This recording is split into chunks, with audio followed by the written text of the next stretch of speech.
My father was a coal miner. My father made $5 a day with 5 kids. I'm the youngest of 5. I got 2 older brothers. Well, I had 2 older brothers. My oldest brother passed. I got 2 older sisters. So where I started from was my father making $5 a day.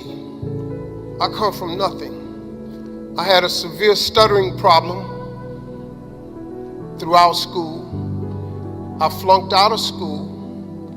I'm on my 3rd marriage. I lost everything I ever owned twice. I've been homeless and lived in a car for 3 years. We talking about next level? I'm finna show you how to get there. See, the cool thing about me is I ain't got nothing to sell you. I ain't got nothing for you. I'm just gonna tell you how you can get to the next level. Now, I've been debating on how I was gonna do this, but I thought the best way to go about this is just tell you my story. And in my story, maybe you can see some of yourself. Listen, man, anybody can be successful, but you gotta understand something. It's hard. It's hard, man. You can take all the courses you want. It's hard. You can go down there to the church and hold your hands in a prayer circle. When you get through praying, it's gonna be hard. You go to school, you can get all the degrees you want. When you get them degrees and you hang them on the wall, if you want to be successful, it's gonna be hard. It's hard being successful. That's the first thing you need to understand. I was telling you that I lived in a car for 3 years. In my 30s, I was homeless. I was homeless based off of a decision I made. October 8th, 1985, I walked in a comedy club for the very first time. Never been in a comedy club, but I had been writing jokes all my life. 2 years, I was writing jokes for a dude taking my jokes, going to a comedy club. He was paying me $10 for it. I had never been to a comedy club, had never heard of a comedy club.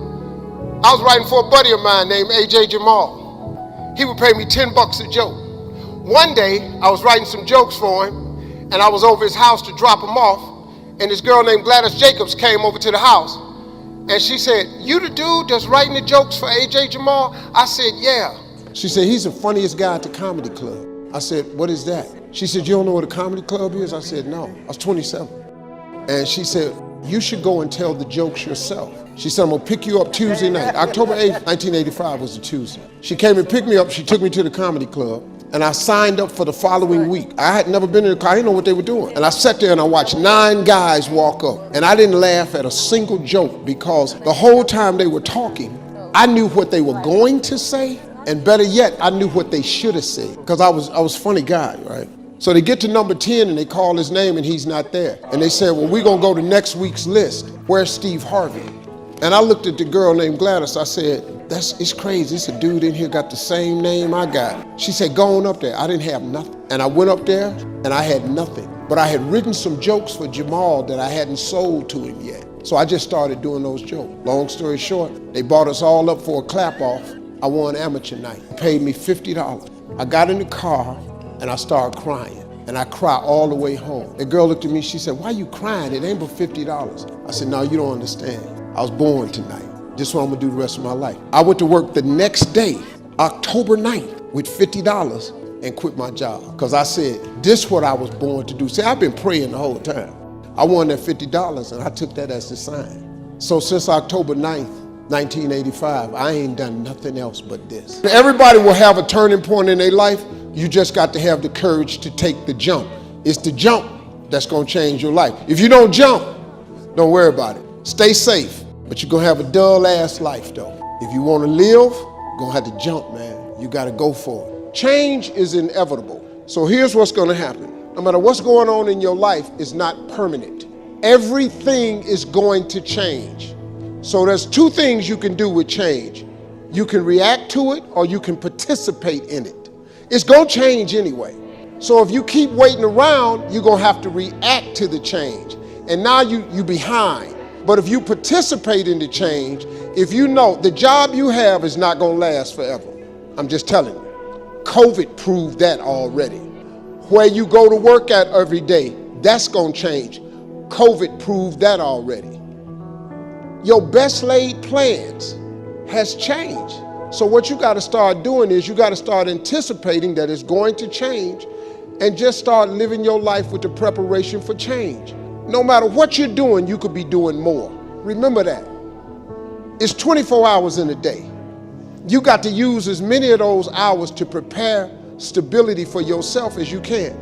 I said it online, I got in a lot of trouble. If you sleep 8 hours, you're not ever going to be rich. If you have any dreams of being rich, you cannot sleep 8 hours a day. It's only 24 hours in a day. If you sleep 8 hours, that's a third of your life. How can you cannot be asleep a third of your life and become successful. You can't. People got mad at me. They're talking about Steve Harvey prefers wealth over health. No, I'm just telling you, you got to get your hustle and grind on. See, I don't care who you are. Everybody wants to be happy and everybody wants to be successful. Everybody. I don't know nobody that don't want to be happy or successful. And if you're hanging around people that won't be happy or successful, you should get away from them. If you want a tree to really grow up and really be a beautiful tree, you got to prune it. You got to prune it every now and then. If you ever, well, I'm from the country, so if you growing corn, you got to hoe the road. You got to get the weeds out. If you don't, they're going to stifle the growth of your product. Remember when they used to show rockets going to the moon, and they used to show it in Cape Canaveral or Cape Kennedy, wherever they shoot it from? You see a rocket on the ground, it's got these 4 big boosters. When that rocket comes off the ground, 2 of them boosters stay right there. Them 2 boosters is just enough to get this big thing off the ground. 2 of them stay attached. Then when that rocket go up, you can see, and they used to tell you, the next fuel tank is coming off, boom. And now it's just 1 fuel tank, because in order for it to get all the way up to where it's going, it has to shed that dead weight. In order to get off the ground, some people in your life just for a season, they just ground level people. They can't go up in the air with you now. You can't keep dragging people with you, man. So now you got these 2 boosters and 1 of them come off. Now, in order for that rocket to get into orbit, you have to lose that last fuel tank. Because guess what? It's out of fuel. It's out of season. You done went to an area that fuel tank can't handle. If you keep that fuel tank on that rocket ship when it go into orbit, you're going to blow the whole mission.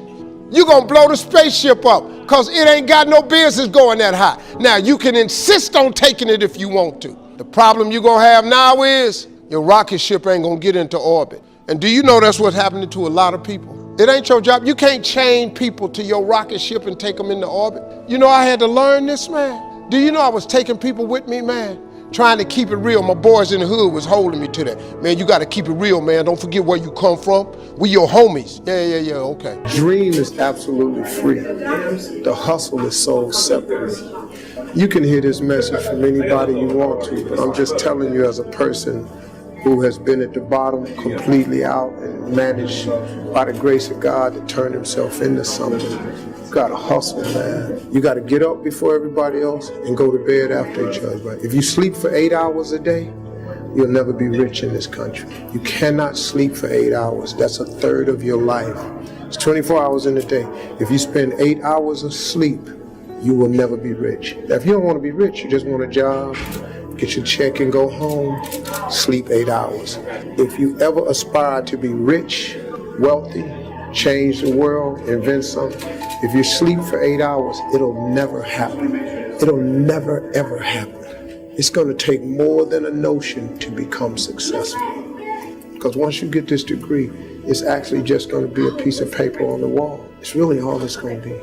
Some people may give you a job with it. The majority of people will tell you how much experience you need. So you got to hustle, man. Got to hustle. Hustle and grind. Dig, man. Got to fight. You got to have a lot of dog in you, man, to be rich. Now, if you just want a job, get yourself a little job. Go ahead, set a nice little life. There ain't nothing wrong with that. But if you really, really, really want to be balling, change some people's lives, get yourself some real money, hire people, get more than one stream of income coming in, you gotta be a hustler, man. You gotta be a hustler. The way to become a millionaire, if you could think of how to become a millionaire, you do it by Friday. You don't have to go that far. All you have to do is think of your God-given gift. All of you have the ability to make, you can charge, all of you can do something somebody will pay you $10 to do. I don't care if it's cutting grass, doing their hair, painting a wall, babysitting, taking care of the elderly, teaching, tutoring. Everybody can do something for $10. This is how I got to this place of success. My jokes were $25 a night. I made that for a long time. Whatever you do to make $10, I don't care if it's frying chicken. Some of you fry chicken better than anybody else, bake pie, do hair, something. Do whatever it is for $10. After you make the $10, I want you to do it 10 more times. You'll now have $100. After you make $100, whatever you did to make the $100, that $10 idea, I want you to do it 10 more times. You're gonna have $1,000. Now, it's gonna get a little more difficult, but after you make $1,000, whatever you did to make the $1,000, I want you to do it 10 more times. You now have $10,000. Now we gotta focus now. Whatever you did to make $10,000 that started off with your $10 idea, what I want you to do is focus. I want you to do it 10 more times. You now have $100,000. Now, this is where it gets very, very difficult. You're gonna have to hire some people. You're gonna have to pay some people some money. But you take that $100,000 and you reinvest it. And what I want you to do is whatever you did to make the $10 that you did 100 times that turned into $100,000, all I want you to do is take that same idea. Don't change nothing. Do it 10 more times. I got news for you. You have just made $1 million. And all it was a $10 idea. You do not have to complicate this thing. You don't need an education to do this. You just need the principles of success. I'm telling you, man, I took these $25 jokes and I turned them into a lifestyle. You can take this God-given gift that he gave you and stop thinking of how to make $1 million. Just go make $10 and do everything 10 times as hard. Now, it's gonna be hard. Understand that. It's gonna be very hard. But you ain't got nothing else to do. Because let me tell you something about being not successful. Being not successful, that's really hard too. So you might as well apply yourself to something that has a benefit. I'm telling you, that's how you make $1 million. That's how, it's just 10 people got on Facebook, then 10 more people, then 10 more people, then 10 million got on. Now they got 100 million people on Facebook. Now, this dude making billions of dollars. It's the same thing. It's what it is. You have it in you, you just gotta apply, and you gotta believe that it can happen for you. Behind every moment of adversity in your life, two things will happen. There is a lesson and there is a blessing. Every moment of adversity has those two things that come with it. There's always a lesson and there's always a blessing. Pain always leaves a present. Every time you're in pain, it leaves a gift behind. So what happened was, after all of that happened, I got a call from a company called T-Mobile. The Super Bowl is a month after that. They brought me down to do a Super Bowl commercial. A Super Bowl commercial in the United States is the most highest watched program on television. These commercials are tens of millions of dollars. They will pay you millions of dollars to be in a Super Bowl commercial. They paid me so much money to be in a Super Bowl commercial, acting like I gave the wrong answer to the telephone company to reenact the Miss Universe theme.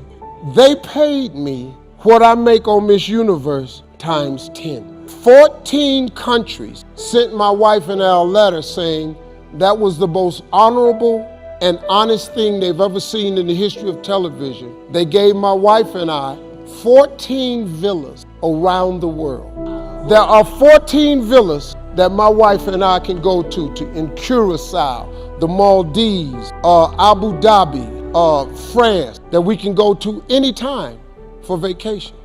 And that's why when you have bad moments in your life, you just have to ride them out.